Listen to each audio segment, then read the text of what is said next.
6:30 वाजले होते आणि मला संध्याकाळची देवाची आरती वगैरे करून घ्यायची होती. स्वामींची आरती करून घेतली आणि मी यांना फोन करून सांगितलं होतं वडापाव घेऊन या म्हणून. कारण की मला 2-4 दिवसापासून आहे ना वडापाव खाऊ वाटत होता. इथे खालीच आहे पण मला जाऊन आणायचा कंटाळा आलेला. म्हणून यांना फोन करून सांगितलं वडापाव घेऊन या म्हणून. आता वडापाव खाल्लाय तर जास्त भूक नाही आहे म्हणून म्हटलं चला आता फक्त खिचडीच बनवून घेऊयात. तर त्याच्यासाठी सगळं इथे मी कट वगैरे करून घेतलं होतं. कांदा, टोमॅटो, हिरवी मिरची बाजूला काढून ठेवलेली आहे. टोमॅटो, बटाटं आणि आता मस्त वाटाणे आहेत फ्रेश, तर वाटाणे पण घेतले होते खूप सारे. कुकर ठेवलं होतं गॅसवरती, तेल टाकून घेतलं, जिरे, मोहरी, कढीपत्ता आणि हे जे सगळं कट केलेलं होतं ना ते सगळं टाकून घेतलेलं होतं त्याच्यामध्ये आणि लास्टला खूप सारे शेंगदाणे टाकून घेतले होते.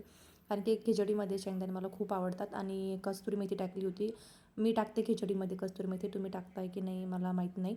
आणि नंतर मग हे सगळं परततंय ना तोपर्यंत इकडे म्हटलं तांदूळ काढून घेऊयात बरणीतून. तर तांदूळ काढून घेतले आणि नंतर मग ते छान परतलं होतं सगळं. मसाला जो होता ना माझा अगोदर याच्यामध्ये कुकरमध्ये तो सगळं परतलेला होता. त्याच्यामध्ये पाणी टाकून घेतलं आणि वरची मुगाची डाळ सगळी संपलेली होती तर अगोदर मुगाची डाळ काढून घेतली भरणीमध्ये आणि तांदूळ तर काढलेले होते त्याच्यामध्ये मुगाची डाळ टाकली मोजून आणि नंतर मग धुवून वगैरे घेतली आणि पाण्यालाही उकळी आलेली होती छान. तर मग त्याच्यामध्ये टाकून घेतली, कोथिंबीर चिरून ठेवलेली होती ती पण टाकून घेतली त्याच्यामध्ये आणि मस्त पाण्याला उकळी आली होती. तर तांदूळ वगैरे टाकून घेतले आणि मस्त आपली खिचडी तयार झाली होती. चला आता जेवण वगैरे करतो, भेटू तुम्हाला पुढच्या मिनी ब्लॉगमध्ये. तोपर्यंत बाय.